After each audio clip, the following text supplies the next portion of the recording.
Ba yung texture niya, mukhang panalo to.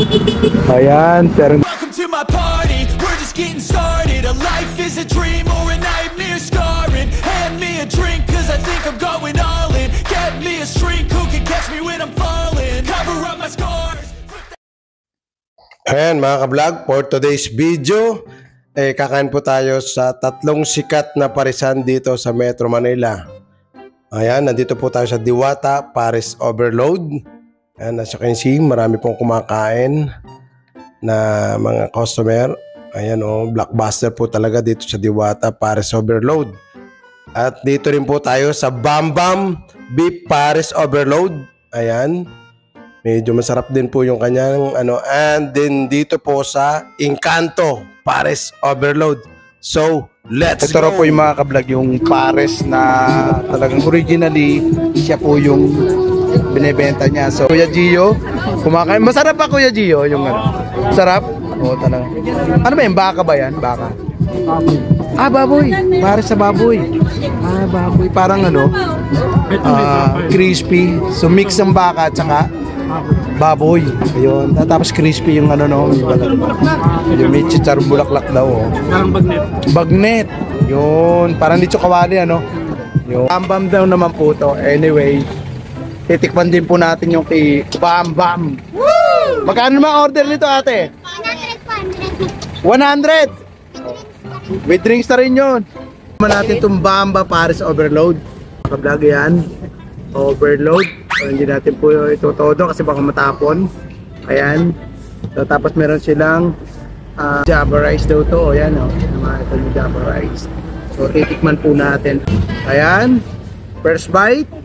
Thank you Mama Mary. Woo!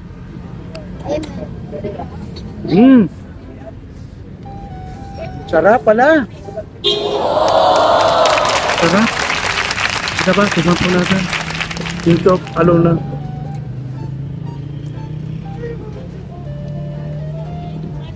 Yung po niya malasa. May lasa niya. Tapos yung meat, yan po natin. Hindi po pinipilaan pero binabalik po. Oh, yun. Ang gusto, ante talaga to si pare ko yun. Hindi raw to pinipilahan. Pero binabalik-balikan. Parang syota lang. Yung mga ex lang. Binabalik-balikan. Yan, ito po yung parang laman loob yata ito. Laman loob din. Ayun. Meron ako sekretary po dito. Sagot ang aking question. Ayan, tikman natin.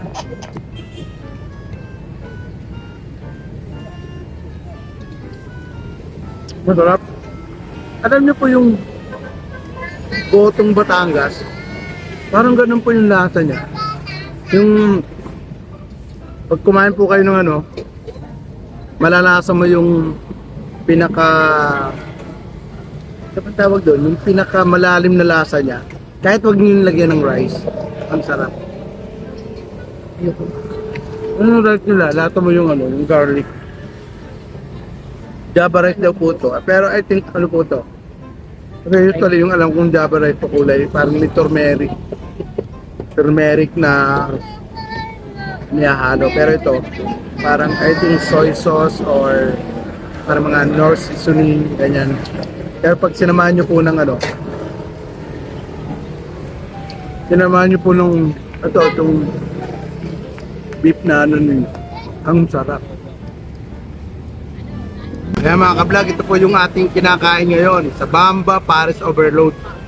Ito yung pinaka niya, yung pinaka meat niya tsaka sauce. Ayan yan yung parang sticky. Malasa po yung pinaka-meat ng niya. Yung pinaka-meat niya. Parang may konting chewy lang. Kasi siguro, habang tumatagal, lumalambot po siya. Tapos ito po yung pinaka-rice niya. Parang meron po siyang soy sauce. Hindi pa siya ordinary parang garlic rice. Na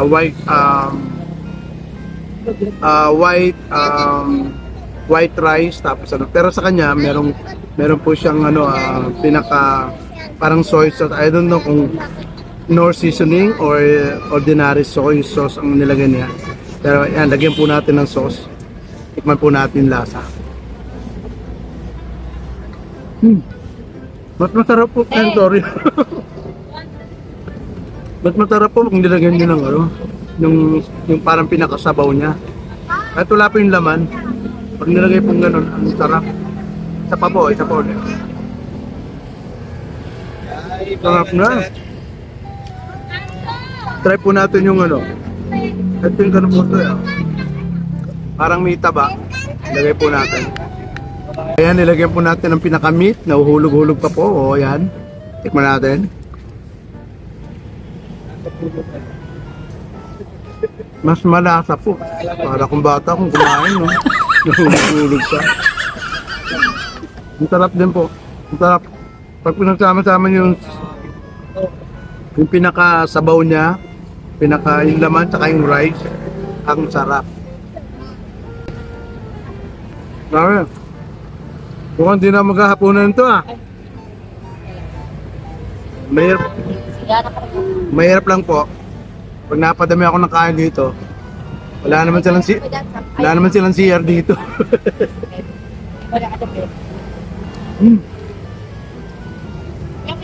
Power, ang sarap po.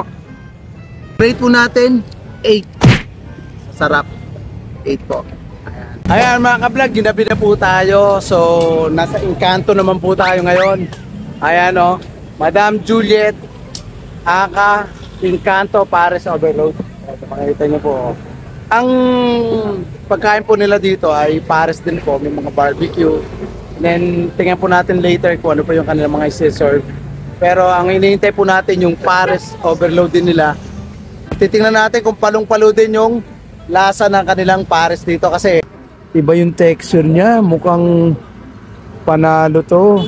Vlog, ito yung order natin. Paris Overload dito sa Paris Encanto. Encanto, Paris Overload. Tignan nyo naman po yung kanilang ano.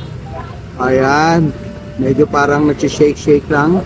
Pero titikman po natin yan. Masarap yan. And then, the rice. Unlike kanina na parang may soy sauce.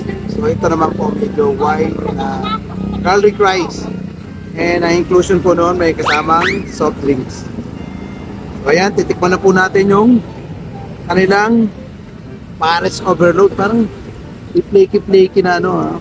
Kita nyo po parang may chicharon. Parang lechon kawali. So check it out. Yan, first bite. Para po kay Mama Mary ulit.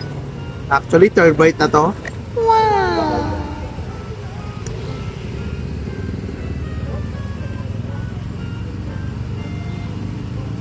Ang sarap po siya. Ito po yung fried rice niya.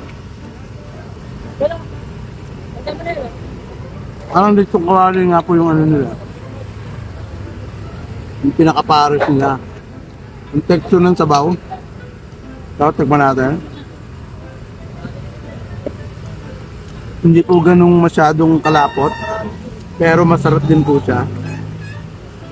Ang kaibahan lang po kanina yung iba, parang bulalo style, goto style na Paris. Tapos nilagyan nila nung beef dun sa parang pinakakarne niya.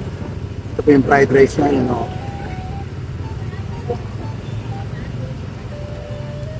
Tapos pag nilagyan po natin ng nung sauce saka sabaw saka rice, pinagsama-sama po natin yung yan po, parang chicharon natin.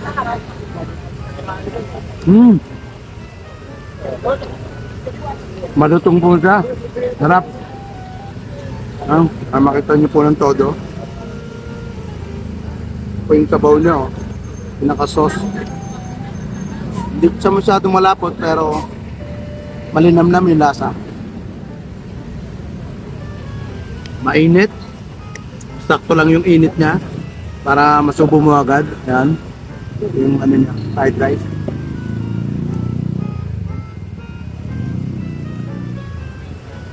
Makikita niyo po yung laman niya, talagang laman. Makikita niyo po yun, mukhang talagang masarap siya. Ayan, parang kahit may lindol-lindol, Parang may earthquake. Ay mo makita niyo po yung pinakalaman niyo. Oh, yan oh. Yan doon. Oh, ang sarap mga ka-vlog. The food is good and then the texture nung kanilang yung Paris overload nila. Ang sarap din. Combination of Paris, lechong kawali, may chicharong bulaklak pa po na included dun sa pinaka-meat niya. Ang sarap mga ka-vlog. 100, sulit na sulit po. Meron na siyang soft drinks, may rice. Under rice po yun ha. Paris niya yung karne. Ang sarap po. Yun po yung abangan ninyo mga ka-vlog. And then, as I said, 6:30 in the evening po sila nag-i-start dito. Kasi, I think 5 o'clock setup nila and then 6:30 overall setup na sila. And then, 6:30, open na po sa pila. Encanto Paris Overload, number 9.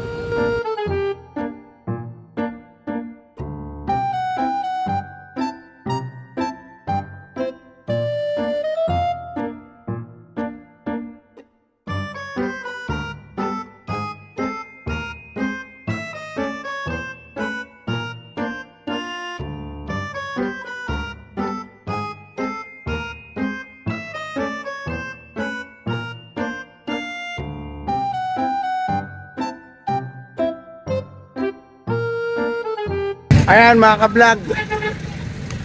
Parang nabigla yata ako doon. Hello sir. Ayan. Nabusog ako. Hello. Bye-bye. Salamat. Salamat. Ayesa. Salamat. Thank you. Okay ito po ha. Ano pangalan to? John Ray. Oh, tapos si Aliyah. Oy, tulog umaga ha. Ayan yung mga baby na nakilala ko kanina. Oh, nabusog ako. Lalo ako nabusog. Hindi ko naubos yung nga. Ayan, sa sobrang... Ha? Impacto lahat, pati Encantadia. Ayan o. Salamat. Oy, matulog umaga ha. Sabi mo kay mama mo, pili ka ng cherry pet pag mabilis ka tumangkat. Bye-bye! Ayan, Star Margarine na lang. Ayan mga ka-vlog, paalam na ako sa mga baby na nakilala ko kanina. Ang sarap! Ay! Nabusog ako todo. So medyo parang I need a CR. Tawid muna tayo, tawid. Ayan, si motorcycle. Ayan. Nako, hindi na tayo papalikin Diwata kasi ang daming tao mga ka-vlog. We're going home. And then ayan, napatigay pa ako. Nandito po tayo, hindi ko alam kung anong street to. Pero GSIS pa rin po to, compound. So hindi na tayo pumalik doon, baka magkagulo na naman sila doon sa Diwata o Paris Overload. Kanina medyo akala nila ako yun eh. So, excuse me. Ayan. Yo, tandaan na, baka magib ka. Ayan, may bata sa tabi ko eh, baka So, hintayin natin mag-stop para i-traffic yung tingnan nyo po, ka-traffic po dito. So, ngayon po, tatawid muna tayo para sumakay papunta ng top at tayo po ay maghahanap muna ng ayan, tawid. Sige, kuya. Ayun, nako. Ayan, tawid na tayo. So, medyo nabigla yata tayo doon. Dapat kinainan natin lahat yung overload dito sa may GSIS compound. So, nabigla ako. Dahil kong kinain, napadami ang kain natin. Pero anyway, mga ka-vlog, yun po, as your request, ay ginawa po natin tong content na to para doon sa mga nag-request na pumunta tayo sa Diwata Paris Overload. At unfortunately, hindi po natin siya na-meet kasi may shooting daw. So, ako na lang po yung pinagtsagaan ng mga customer doon. Ayan, sasakay tayo ng papuntang Buendia. Ayan. Saan po ang papuntang Buendia? Ayan, ito yata sa unahan. So, ayan. Pati sina paring driver. Si Diwata ba yun? Kahawig ko lang po yun. Ayan, ito po yung susunod. Ayan. Sige, sasakay na tayo. See you later guys. Madilim eh oh. 20 lang daw dito yung mga 20. Sige po. Sakay na po kayo, doon ako sa kabilang side. Oh. Ayan, okay na. Wala nang 30, 20 na lang. Kuya, dito ako sa tabi mo ha. Di ba ako malaglag dito? Di yan. Yan. Ayan mga ka-vlog. Nakasakay na po tayo dito kay Kuya.